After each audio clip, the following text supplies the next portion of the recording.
ایک نوجوان بڑا غریب سا، اس کا شوق تھا لوگوں کی خدمت کرنا۔ آپ جاتے تو وہ نوجوان رستے میں ملتا، آپ کی خدمت کرتا، پانی لا کے دیتا، پانی بھر کے رکھتا، وضو کراتا، خدمت کرتا۔ اکثر آپ علماء سے ملنے جاتے، علماء کوفہ سے یا کسی اور سفر پہ، تو اس رستے گزرتے، نوجوان بڑا اچھا لگتا۔ ایک دن آپ تشریف لائے، نوجوان وہاں نہیں تھا۔ آپ نے لوگوں سے پوچھا وہ کہاں ہے؟ کہنے لگے حضور غریب تھا، قرضہ بڑا چڑھ گیا، تو کسی نے مقدمہ کر دیا ہے، کوتوالے شہر گرفتار کر کے لے گیا ہے، اور وہ بڑا ہی پریشان ہے، جس کے پیسے دینے ہیں وہ بڑا سخت ہے، اس نے اسے بڑا تکلیف میں رکھا ہے اور وہ عذاب میں۔ وہ نوجوان کہتے ہیں کہ میں سخت کرب میں تھا، رشتہ دار، دوست، احباب، تال سب کو میں نے پیغام دیے، لیکن کوئی میری مدد کو نہ پہنچا، ساری عمر ہی آٹا گد ہے، میں لکھاں کیتے نہیں پیڑے، اب وقت آیا ہی تے محمد بخشا کوئی نہیں ہو بیٹھا نیڑے۔ فرماتے میں شدید تکلیف میں تھا، کوئی میرا پرسان حال نہ تھا۔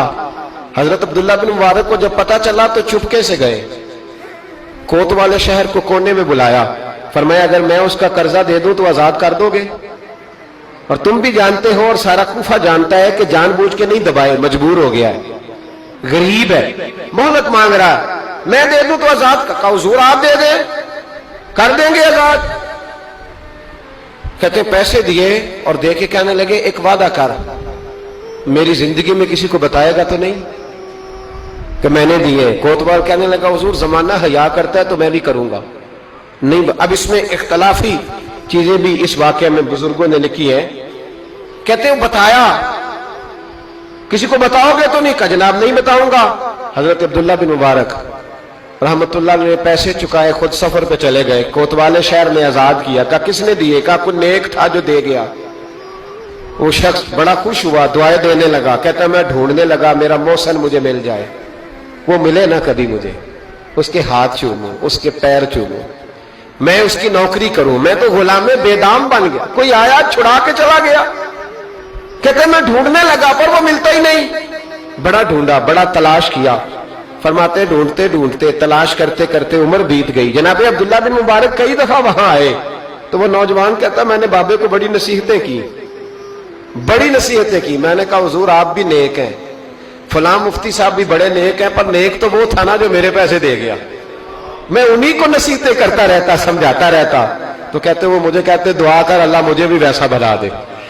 کہتے میں نے کئی دفعہ انہی کے منہ پہ کہا کہ حضور کمال تو وہ تھا نا جو میری اس عالم میں مدد کر گیا۔ کہتے ہیں وہ رو پڑتے اور مجھے کہتے میرے لیے دعا کرنا۔ عمر بیت گئی، زمانے گزر گئے، میں ڈھونڈتا رہا، میں اپنی نمازوں میں اسے دعائیں دیتا رہا، میں اپنے افطار میں اسے دعائیں دیتا رہا، میں حج و عمرے میں دعائیں دیتا رہا۔ حضرت عبداللہ بن مبارک بوڑھے ہو گئے، ضعیف ہو گئے، گھر سے نکلنا چھوڑ دیا، علیل ہو گئے۔ کوتوالے شہر برسوں بعد وہ جس نے مجھے پکڑا تھا ایک کونے میں مل گیا۔ میں نے کہا تجھے خدا کی عزت کا واسطہ مجھے بتا دے میرا محسن کون ہے؟ تو کہنے لگا اس نے مجھے کہا تھا زندگی میں نہ بتانا۔ میں کیسے بتا دوں؟ کہا تیری مہربانی، تو کسی طریقے سے مجھے بتا دے۔ کہتے ہیں وہ شخص کہنے لگا یار تو ان سے کئی بار ملا ہے، میں نے اکثر تمہیں اکٹھے بیٹھے دیکھا ہے، تمہیں نہیں پتا؟ کہا نہیں کون ہے؟ کہنے لگے حضرت عبداللہ بن مبارک، وہی تھے جو تیرے پیسے چکا گئے۔ وہ شخص کہتا ہے میرے پیروں تلے زمین بھی نکل گئی اور جو لگا کہ آسمان بھی ہٹ گیا۔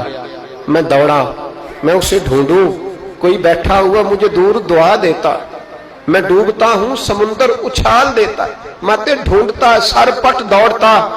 میں دروازے پہ پہنچا، جب میں دروازے پہ پہنچا تو میں نے رش دیکھا، کچھ لوگ گھر میں آ رہے تھے، کچھ جا رہے تھے۔ میں نے دوڑ کے ایک شخص سے کہا، میں نے کہا عبداللہ بن مبارک علیہ رحمہ کہاں ہے؟ کہنے لگا پردیسی کہاں سے آئے ہو؟ میں نے کوفے سے آیا ہوں اور اتنا بھاگا ہوں کہ پیروں سے نکلتا ہوا خون بھی مجھے روک نہیں سکا، دیکھو زخمی آیا ہوں۔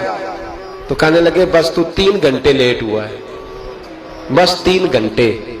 آج صبح کی آذان جب پڑھی ہے نا مؤذن نے تو عبداللہ بن مبارک مسجد میں تھے، جماعت ہوئی تو نماز میں تھے اور اشراق ہوئی تو نوافل میں تھے، اور پھر وہ گھر آئے ہیں، سر سجدے میں رکھ کے کلمہ پڑھا ہے تو روح پرواز کر گئی ہے۔ آج ہی وہ شخص کہتا ہے میں دوڑ کے گیا، اور میں قدموں میں بیٹھا، میں غریب تھا، غریب کا بیٹا، غریب کا پوتا، غریب کا بھائی، غریب تھا میں نے پیروں میں سر رکھ کے کہا بابا جی مجھے نمازوں کا تو نہیں پتا، آج کتنے آپ کے میں نہیں جانتا، کتنے شاگرد مرید تیار کیے میں نہیں جانتا، اور میں اللہ کی عزت کی قسم کھا کے کہتا ہوں کہ مجھے امید ہے جو آپ نے میرے ساتھ کیا ہے نا، میرا رب صرف اسی کی برکت سے آپ کو جنت کے اعلیٰ مرتبے عطا کر دے گا۔ مجھے امید کامل ہے کہ اسی کی برکت سے اللہ جنت دے گا، پر شرط یہ ہے کہ تیری نیکی چھپی ہوئی ہو۔ اگر تو نے بتا لیا، لوگ کہتے ہیں نیکی کرتا ہوں سامنے والا احسان نہیں مانتا، تو میں کہتا ہوں اس کے لیے تھوڑی کی ہے، نیکی تو اللہ کے لیے کی، احسان منوانے کا کیا مطلب ہے؟ تو اپنے اندر اچھی صفات پیدا کرے، ایک تو اپنی تربیت کو روک نہ دے، جو کان میں مشورہ ملتا ہے نا تو نیک ہو گیا، یہاں رک نہ جائیں، آگے بڑھیں۔ دوسری بات یہ شکر پیدا کریں۔ تیسری بات یہ کہ صبر، حوصلہ، اطمینان، سہنا سیکھیں، توکل پیدا کریں، اور میرے بھائی ایسی نیکیاں کریں کہ جو نیکیاں ہماری اور ہمارے رب کے درمیان راز ہوں، لوگوں کو خبر نہ ہو۔ اللہ ہمیں سمجھنے کی توفیق عطا کرے۔